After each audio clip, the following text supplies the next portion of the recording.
নাটক, সিনেমা কিংবা ব্যক্তিজীবন নানা কারণেই প্রতিদিনই খবরের শিরোনামে থাকেন দেশ বিদেশের তারকারা।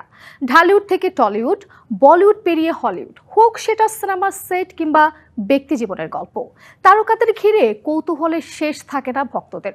আর তাই চলুন দেখে আসি সারাদিন কোন তারকা ঠিক কী কারণে ছিলেন আলোচনায়, আর কেনই বা হয়েছেন খবরের শিরোনাম।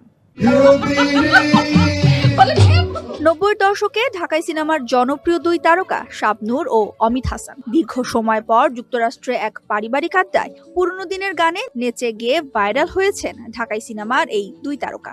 শুধু নাচ নয়, একটি গানে অমিত হাসানের সঙ্গে দ্বৈতভাবে গলাও মেলান শাবনূর। শাবনূর আর অমিত হাসানের এই ভিডিওগুলো এখন সামাজিক মাধ্যমে রীতিমতো ভাইরাল। এক যুগ পর নতুন অ্যালবাম নিয়ে আসছেন বালাম। সম্প্রতি গণমাধ্যমের সাথে আলাপচারিতায় এই সঙ্গীত শিল্পী জানান তার একক অ্যালবামটির নাম হবে মাওলা।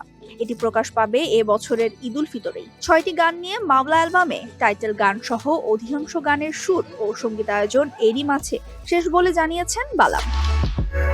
ময়না গানের ব্যাপক সাফল্যের পর এবার একই মানুষদের নিয়ে নিজেদের নতুন গান ও যান নিয়ে আসছে গানচিল মিউজিক। আকিজ নিয়ে এলো বিশ্বমানের বেবি ডায়াপার মাম্মাম, কটন সফট ম্যাটেরিয়াল, বাবুকে দেবে rash free super comfort. Asif ইকবালের কথায় এ গানের সুর যৌথভাবে করেছেন ঢাকার আবরাল শাহির ও কলকাতার লিঙ্কন, যেখানে কণ্ঠ দিয়েছেন কোনাল ও নিলয়। এরই মাঝে তানিম রহমান অংশুর ভিডিও নির্দেশনায় নেপালের মনোরম লোকেশনে ওজান গানের ভিডিওতে মডেল হয়েছেন সুনেরা ও রেহান। 30শে জানুয়ারি মুক্তি পাবে নতুন এই গানটি। দীর্ঘদিনের প্রেমিক দেবমাল্য চক্রবর্তীর সঙ্গে বাগদান সারলেন ওপার বাংলার জনপ্রিয় অভিনেত্রী মধুমিতা সরকার। রোববার বাগদানের সেই আবেগঘন মুহূর্তের ঝলক সামাজিক মাধ্যমে ভাগ করে নেন অভিনেত্রী।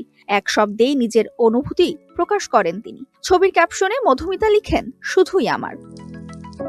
গায়িকা নেহা কাক্কার আর বিতর্ক যেন হাত ধরাধরি করে চলে। কখনো তির্যক মন্তব্য, কখনো আবার উদ্ভট সব কাণ্ডকীর্তি করে বিতর্ক বাঁধান তিনি। তেমনই এক বিতর্কের পর সব ছাড়ার ঘোষণা দিয়েছেন বলিউডের এই সঙ্গীত তারকা। স্টোরিতে দেওয়া এক বিবৃতিতে কাজ ও ব্যক্তিগত জীবনের সব দায়িত্ব থেকে বিরতির ঘোষণা দেন তিনি।